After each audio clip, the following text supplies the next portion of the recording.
Good afternoon, guys. Today we are going to learn materials, metals and non-metals of class 8. Metals: hard, lustrous, malleable, ductile, sonorous, good conductors of heat and electricity. So these are all the properties of metals which we will learn in the upcoming slides. So the metals which possess these properties are called metals. So example: copper, iron, aluminium, etc. They are reactive with water. Example: sodium. Not all the metals are reactive with water, but certain metals are reactive with water. Properties of metals: malleability, the property of metal by which they can be beaten into thin sheets. So this is called malleability. So we can say the example as gold is beaten into aluminium is beaten into thin sheets, isn't it? So that is the example of malleability. Ductility, the property by which it can be drawn into wires. So gold is drawn into wires for making bangles. Okay. So the non-metals, the materials that do not possess any properties. So non-metals do not have any properties. Example: contrast materials like coal, sulfur are soft and dull in appearance and become powder when we break with hammer. So coal and sulfur piece or a block, when we beat it with the hammer, it becomes powder, though they are though they are soft and dull in appearance. Okay. So they are sonorous and are not good conductors of heat and electricity. Example: sulfur, carbon, oxygen, phosphorus, etc. Non-metals do not react with water, though they are very reactive in air. Example: phosphorus. So as we learnt, metals are reactive with water, but metals are not reactive with water, but they are reactive in air. So difference between non-metals and metals. So we have three groups: characteristics, metals and non-metals. So the first character is hardness. Metals generally hard. Okay. So here EX doesn't mean example, but here it means exception. So sodium and potassium is hard. So that is an exception. So non-metals, they are generally soft. So here the exception is diamond. And the density of metal is high and the density of the non-metal is low. Malleability of metals, they are malleable, and non-metals are not malleable. Ductility. So metals are ductile and non-metals are non-ductile. Sonority. Sonority. Metals are sonorous and non-metals are non-sonorous.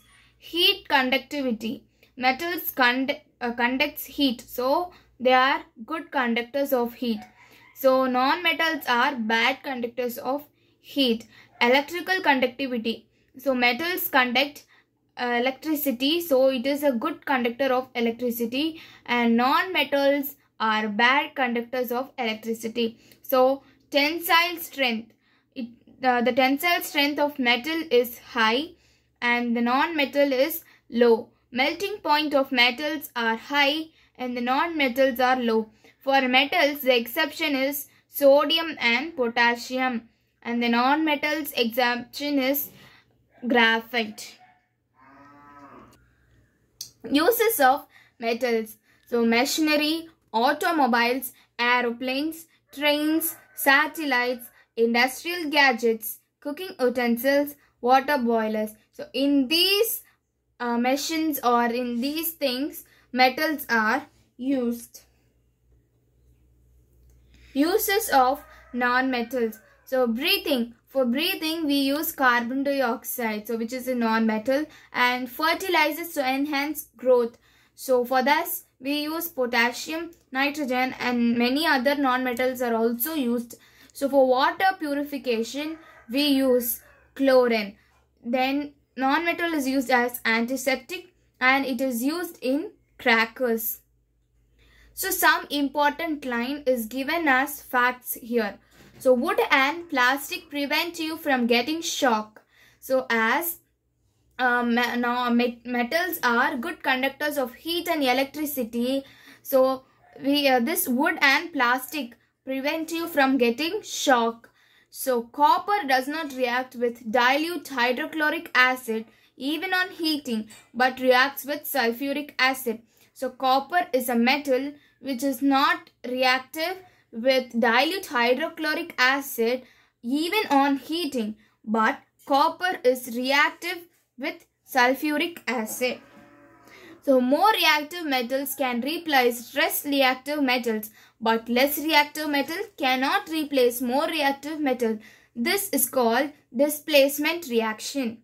So I think you all understood. See, more reactive metal can replace less reactive metals, but less reactive metals cannot replace more reactive metals.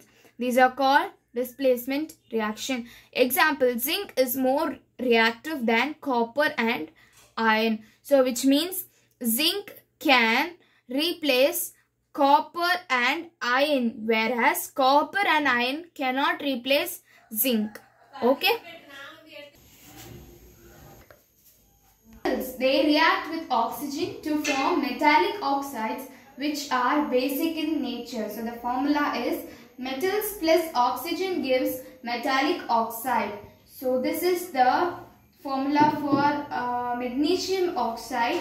So see to the symbols carefully. So magnesium plus oxygen gives magnesium oxide. See to the symbols very carefully. Magnesium plus water gives magnesium hydroxide. So here also be careful with the formula.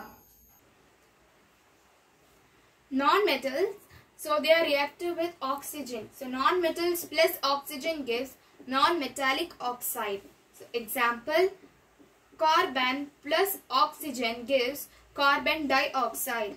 So the same way sulfur plus oxygen gives sulfur dioxide. So here also we have formula, so be careful with it.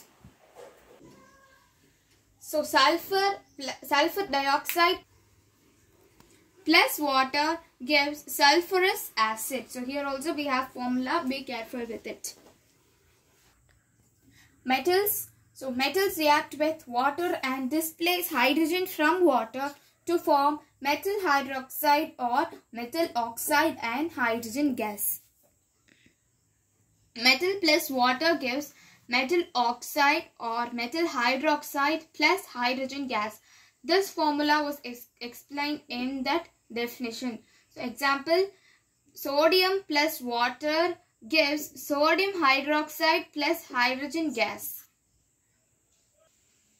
Magnesium plus H2O gives magnesium plus hydrogen gas.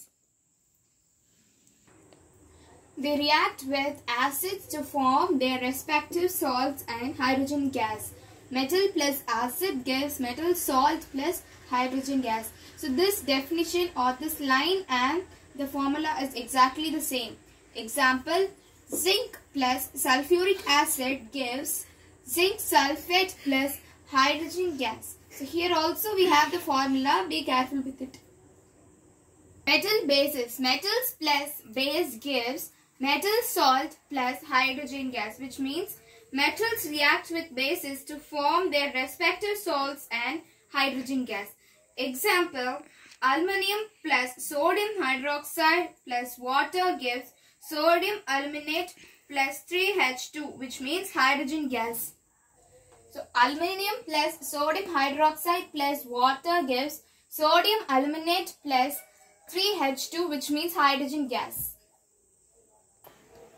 Displacement reaction. So already we learned what is meant by displacement reaction. A reaction in which a more reactive metal displaces a less reactive metal from its salt is called displacement reaction. So example of this is copper sulfate plus magnesium gives magnesium sulfate plus copper. So here copper sulfate is a blue solution, magnesium sulfate is a colorless solution, and copper is a reddish brown. Okay. Characteristics, metals and non-metals. Already we discussed, but here are another two important factors. So physical state. In this category, metals are really very solid. Okay, but there is an exemption. Here EX means exemption. So here exception is liquid, and in non-metals are available in all the three states. Example, carbon, iodine, bromine. So the next category is luster. Metals are lustrous. Example, iron. So non-metals are non-lustrous. But there is an exemption, iodine and graphite. Thank you for watching my video. Do like, share and subscribe. Thank you.